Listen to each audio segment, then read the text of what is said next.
Čau lidičky, dneska je další den natáčení, myslím, že to je 4. den a zase hrajeme Clash Royale.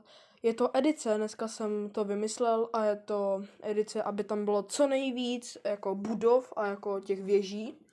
Takže to taky bylo docela zajímavý. A děkuji zase za 15 odběrů, dali jsme to a dáme ještě víc. No a kdyby se vám zase tady to videjko líbilo, dejte like, koment, odběr.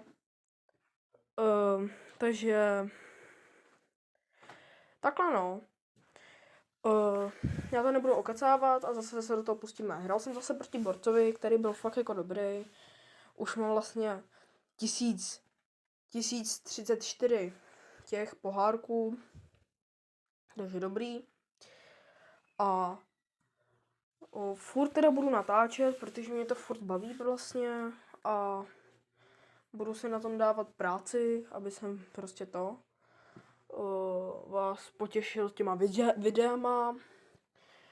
No a kdyby si zase chtěli, aby jsem hrál nějakou hru, tak ji napište do komentářů a bude to v pohodě.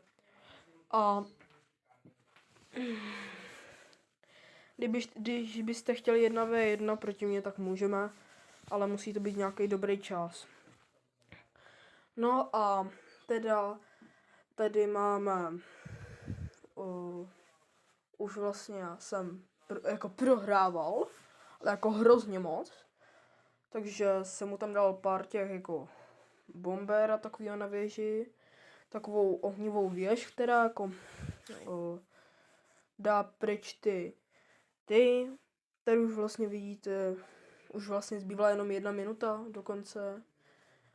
A furt jsem prohrával, tady už jsem trošku útočil, ale furt se to nevyrovnávalo, takže jsem furt jako pokračoval a vlastně nedobil jsem toho krále, myslím, ale dobil jsem druhou věž tamhletu, takže to bylo docela natěsno, tady už zbývalo 30 sekund a já už jsem vlastně furt prohrával, už jsem si myslel, že prohraju, ale neprohrál jsem. Tady jako byl fakt dobrý ten týpek. Ještě možná lepší než včera, nějaký týpek. No, takže tady mi dal to zase obra a já už jsem se nenechával líbit a šel jsem proti němu ve velkým. A tady už to dobiju za chvilku, protože tady už mi zbývalo